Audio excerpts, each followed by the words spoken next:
Well, as you folks know, I'm a farmer. I mean, that's no shock. And I sold some cows, and I got to reading this thing the other day about it, and I really messed up. I really sold them way too cheap. You know, when you go in to buy a new car, you get a basic price, and that's what they say, well, the car's this is the basic price. Then they go to adding on. By the time you get home, you know, you've got twice as much to pay for as you started out with. Well, I think I'm going to redo the cow sales from now on. So here's how I'm going to sell my cows from now on. Basic cow, $500. That's a little cheap right now, but $500. Shipping and handling, $35.75. Extra stomach, $79. Two-tone exterior, $142. A produce storage compartment, $126. Heavy-duty straw chopper, $189. 4-spigot high-output drain system, $150. Automatic fly swatter, $88. Genuine cowhide upholstery, $179. Deluxe dual horns, $59. Automatic fertilizer attachment, $339. 4x4 traction drive assembly, $884. Pre-delivery wash and comb, and that comes to a little over $3,000. Tommy, that's how we're going to sell from now on. Let's give the cow farmer a hand. We've been selling way too cheap. My goodness. I tell you what, though, all joking aside, we have been blessed this morning. Oh, yeah. My people, thank you so much. The Dean family always blesses, but this morning was just over the top. And then Johnny, and we're going to miss Johnny when he gets back on the road. We've enjoyed him being here this summer, or this spring, whatever. Well, today I'm going to tell you a long story and preach you a short sermon. That'll be okay? I'm going to tell you a long story and preach you a short sermon. That's how it's going to be. Now, most of the time, my sermons aren't long. They just seem like it. You know, so that's how where we're going this morning. If you want to try to keep up with this, and I feel sorry for if you do, 1 Kings 17 and 18 is where we're going to be. 1 Kings 17 and 18. Where we're going to be now is we're going to go down to Zarephath. Now, you never heard of Zarephath. It's not in Polk County or anywhere else. I mean, it's over in the Promised Land. Now, the story we're going to tell today is about a widow. She's been taking care of this preacher. His name is Elijah, and she's brought him into her house. Now, how that got started was like this. He had been living by a creek, dry creek, and it dried all the way up, so he starved out. Birds had been feeding him there by the creek. Crows had brought him food, and he drank out of that dry creek till it was gone. And then God said, I want you to go down and let this widow take care of you. So the crow's been taking care of him, now a widow's going to take care of him. So he went down to Zarephath and met this widow. When he got to the city, he noticed that there's this woman outside gathering up sticks. She had a bundle of sticks in her arms. She's picking them up off the ground. He said, lady, could you get me a drink of water? I'm dry. I'm thirsty. It's not rained, and I've been down that creek, and we haven't had anything to drink. I'm thirsty. She said, yeah, I'll get you something to drink. And he said, by the way, while you're going on the way, or since you're in the kitchen anyway, would you get me something to eat? She said, well, that's going to be a problem. She said, because we've got just a little bit of flour left at home in a jar, and just a little bit of oil to cook it with. And said, what I planned to do was go home and cook this with these sticks I'm carrying. I was going to build a fire and cook the last piece of bread that we have. Me and my son was going to eat it, and then we'd probably starve to death after that because we haven't got anything else. He said, well, if you'll fix me something first, and then you'll have enough left over. Feed your son until the drought's over. Now, I don't know why she believed him. I don't know why she trusted him. Don't understand that at all. But she did. She went home and she fixed him something to eat and gave him something to drink. And then the next time they went back to cook again, there was more flour and more oil in the jar. And this lasted for 3 years. Wow. The oil never ran out. The flour never ran out. It's a miracle. Now, this, as I said, this lasted quite a while. But during the time, with this widow. The widow's son got sick. We don't know anything about it. We don't know what was wrong with him. Maybe he got malaria. That was pretty common in those days. But we don't know. He got sick and got sicker and sicker, and then he finally died. And the widow came to Elijah and she said, "Preacher," she said, "this is your fault. You come down here and you've revealed my sin." In other words, you've preached and you've revealed my sin, and you made me feel bad. Now, I don't know that he ever did. Have you ever noticed that sometimes when preachers preach God's Word, you feel like they've been reading your mail? Yeah. Well, we haven't been, but we read the Bible, and that pretty well tells you what you need to hear. So he'd been preaching, she'd been under conviction or whatever, and she was mad at him because she thought God was punishing her by taking her son. That was how he punished her, but it was Elijah's fault. Well, Elijah hated it because for 3 years he'd been living with these people. They'd been feeding him and taking care of him. So he took the boy, took him up to the roof of the house, and laid the boy out on the ground, and then he got down and prayed on him. He prayed on the boy. And God restored that young man's life. I don't understand it. I ain't explaining it. I'm just telling you what it says in the Bible. The boy came back to life. Elijah picked that boy up, carried him back down, and said, "Here you go, Mama. Here's your boy back." And the widow, she was overjoyed with relief and praise. And she said, "Now, Elijah, I know everything you've said was true. And I know you're a man of God because of what you've done. And I just want to thank you." Well, these 3 years finally came to an end. It was dry. Imagine it not raining for 3 years. It was horribly dry in the country. And God came to him, to Elijah, and he said, "Elijah, I got a new assignment for you.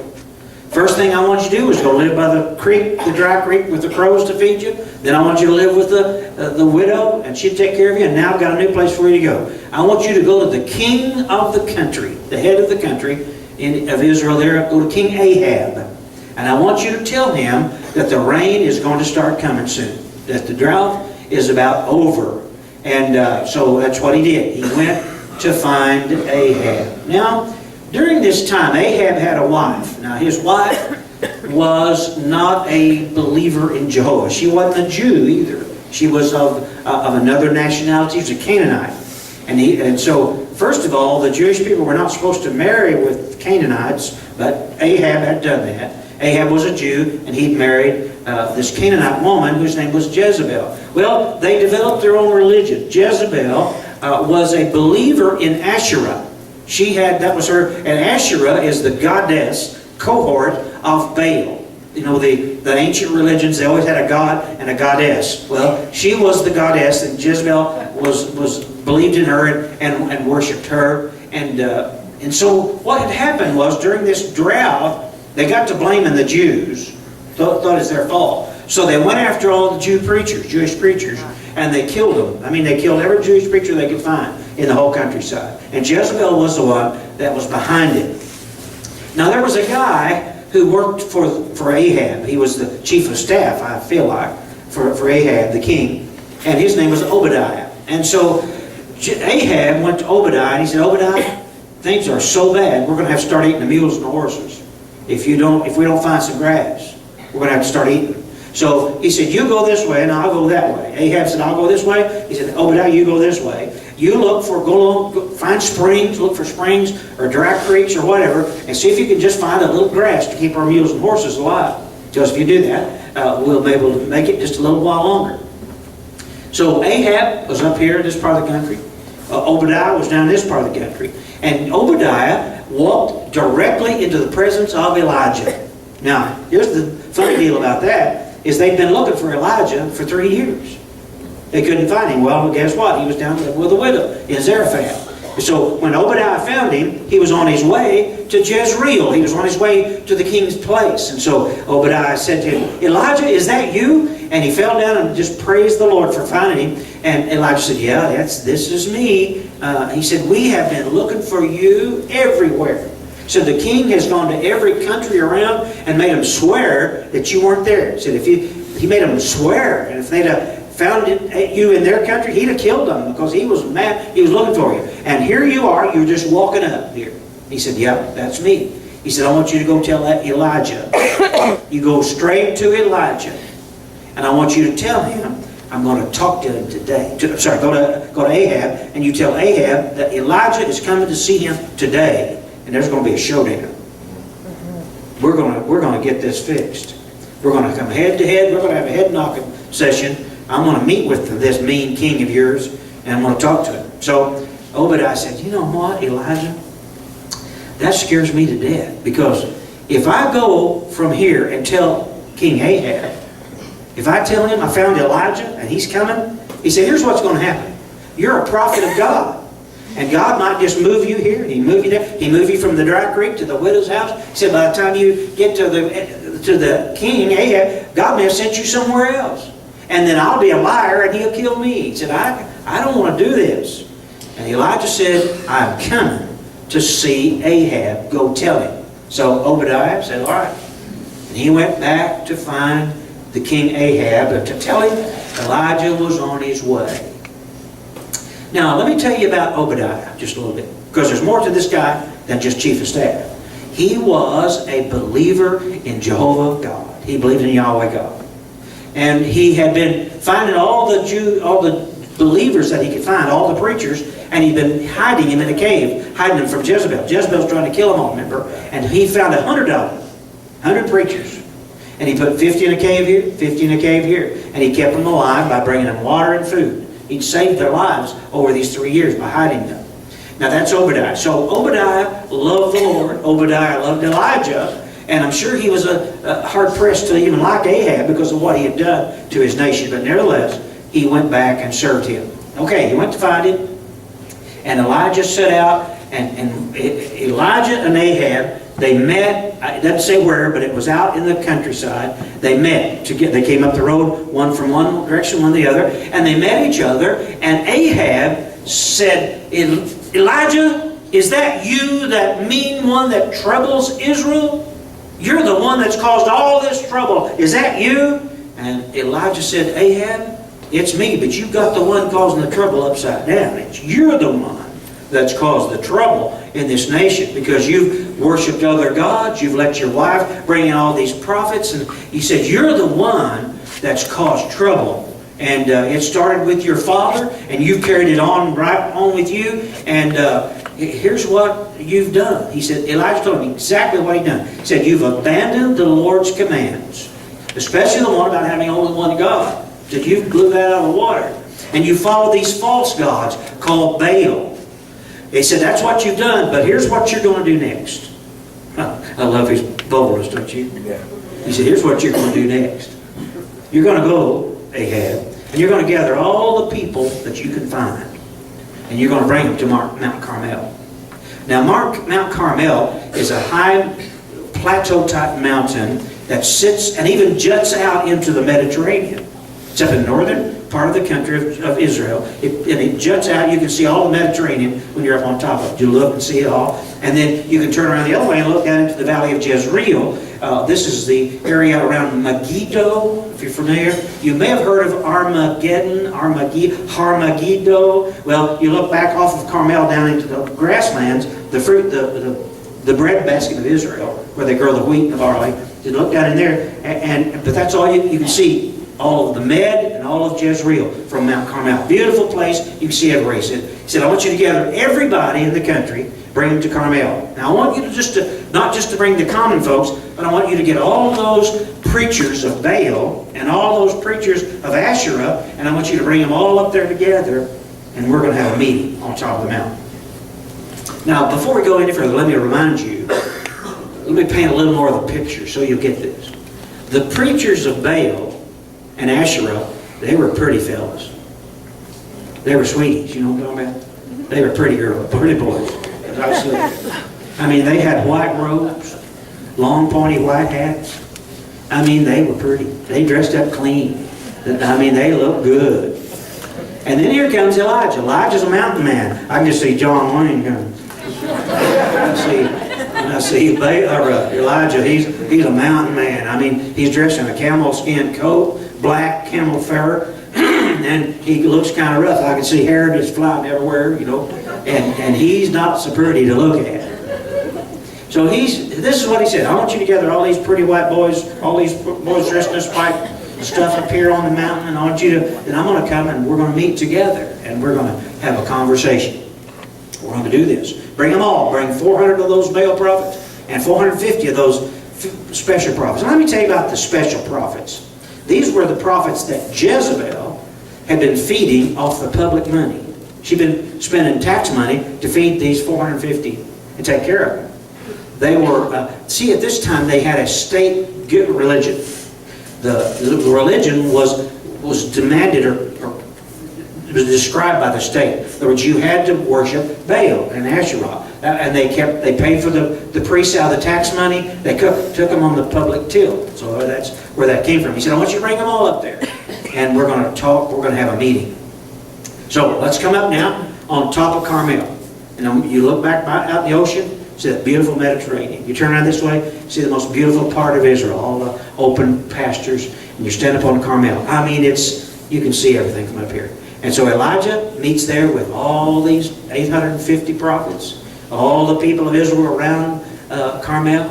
And he stands up there and he hollers out to everybody in a loud voice, as loud as he can say. He says, how long are you going to stand and be halted between two opinions?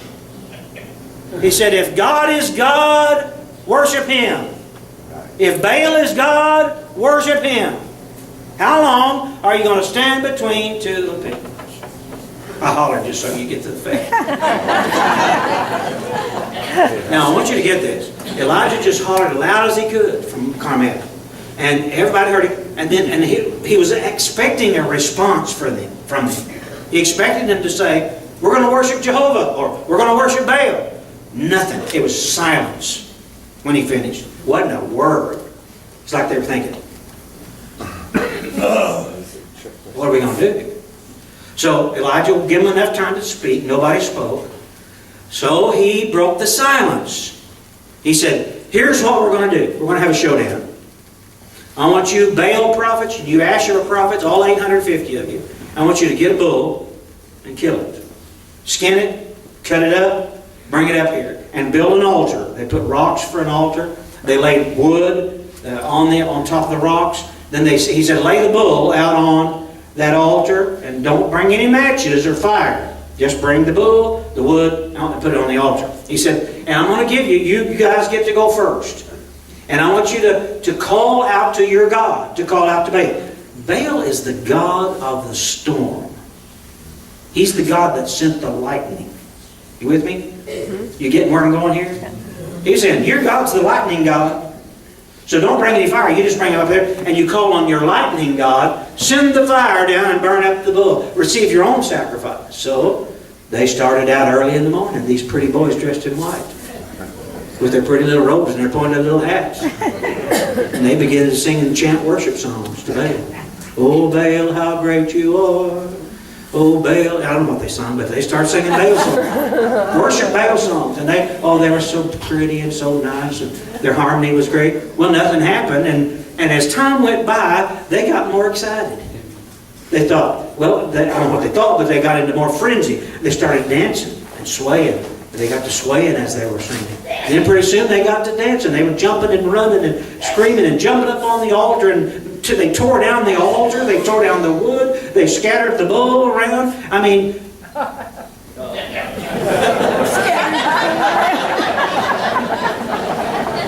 You got that, didn't you? I thought you'd get that if I waited long enough. Well, it was a deal. And they just got crazier and crazier and got to dancing and screaming. And then they pull out their pocket knives and they begin to cut themselves. I guess the more they said, the more pain they inflicted on themselves. They thought maybe Baal would pay attention. Blood ran over their pretty little white costumes. It was visual. But nothing happened. There wasn't any fire fell from heaven. Nothing. Elijah let them go till about noon. He gave from morning to noon. Nothing happened. No fire. And then he stepped up. I guess they were wore plumb out. They were sitting around the corner panting, all sitting around. Elijah stepped up on the stage and he said, ladies and gentlemen, let me show you what's going on. He took 12 stones and he said, this stone represents one of the sons of Israel. that was their father, their children of Israel. Jacob, who was heel grabber, who after he got converted and came to the Lord, became a prince with God. Your grandfather. And he took a stone. He said, this stone represents the first son, and the second son, and the third son. And every time he'd preach him a little sermon with those 12 stones. And he builds an altar out of 12 stones, preaching the history of Israel, the God of Abraham, Isaac, and Jacob. And he began to tell them that story over and over again about who they were and where they'd come from and what their fathers believed and what God had done. He spoke to them, the whole combined Israeli nation. And when he got the altar built, he said, now bring some wood. And they brought wood over and they put it up on the altar, laid it out, stacked it up neat. And then he said, kill the bull. So they killed the bull, they skinned him, they cut up the parts, cut him in pieces, and they put the pieces on the wood to build the fire, and to sacrifice it to God. And he said, now, before we do this, he said, let's make sure there isn't any fire up here in that wood. Let's make sure there wasn't any spark left over from something. Let's make sure that this thing was dry, dead wood, and there was no fire here. So he said, let's bring water and pour on it. So they said, bring water. They brought water and they poured it on it. 3 barrels, 3 jars of water. He said, do it again. They brought 3 more jars of water. He said, do it again. And they put so much water on the altar and on the sacrifices and on the wood and the stones that, I forgot to tell you, he built a ditch around it. He dug a ditch around it. And the water filled up the ditch. It filled up the ditch. It saturated the wood, the stone, and the bull. It got, all of it was there. Wet, wet, wet, wet. And he said, at that point, he said, now, I want to make sure there is no doubt in all the countryside or all the nation of whose God is God. And he stood back and he said, Jehovah God, so that these people will know that you are God and you alone. And he stood back, took another step or two back from the altar. He said, soon to fire. Guess what happened? Fire fell out of heaven like an atomic bomb. Went off on top of the mountain. And it didn't just burn up the bull. It burned up the wood. It burned up the rocks. It burned up the dirt. And it burned up the water.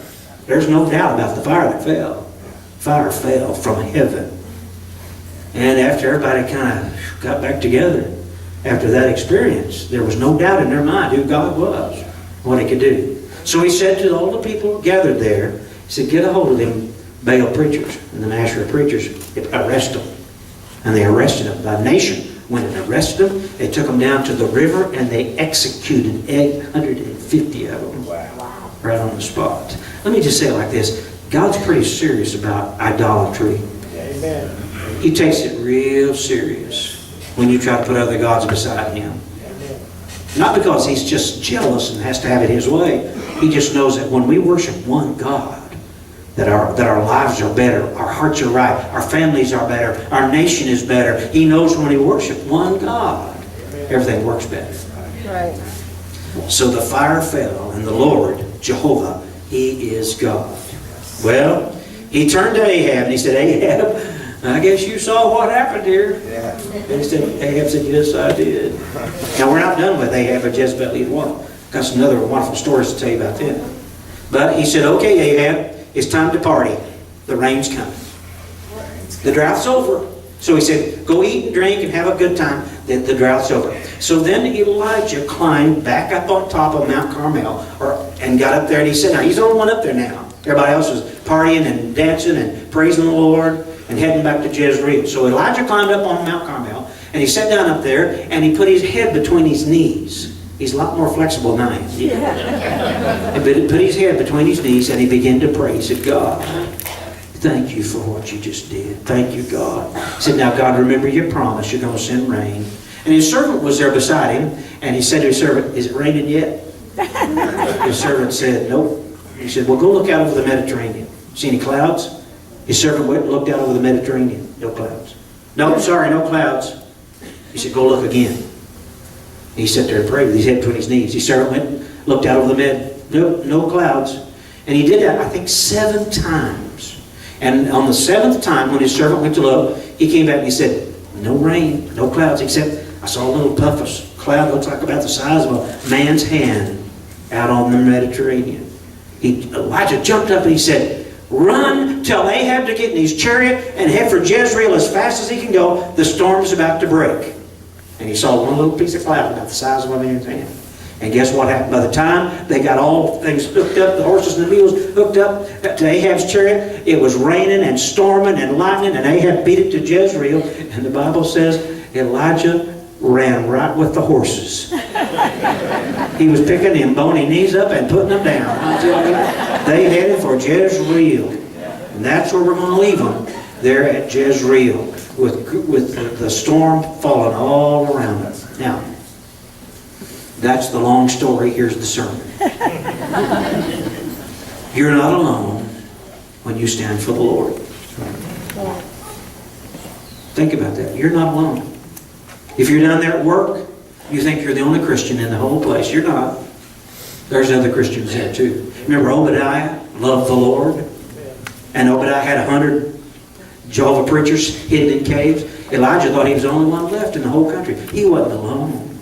God's going to always have people around you as a testimony. Don't think you're the only one alone. You're not. Now, no matter what becomes public policy, no one must ever worship false gods or stop or turn your back on the Lord. I don't care what Washington declares in the future. I don't care what state governments declare in the future. What becomes public policy, we never can deny our Lord.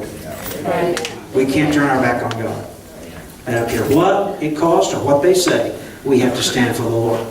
The third point of my sermon is this. The odds against you don't matter. It doesn't matter if the odds are stacked against you. Because if God's on your side, you're in the majority. I don't care if you're the only one in God, you're still in the majority. So no matter what's stacked against you, the odds are in your favor. Because God is God. And because He's the only one that can send fire. Now, I'm not talking about literal fire right now as much as I'm speaking metaphorically. God's the only one that can send the power into your life to back up His Word. God's the only one that can heal. God's the only one that can change a life. He is the only one that can send the fire. And that's who you want to be praying to. And then I want to close with this. In this world, there's only one safe place. There's only one safe place, and that's in the hands of God. Amen. I don't care if the storm's breaking around you. I don't care if fire's falling from heaven. The only safe place is to be in God's hand. Put yourself there and live with joy. Father,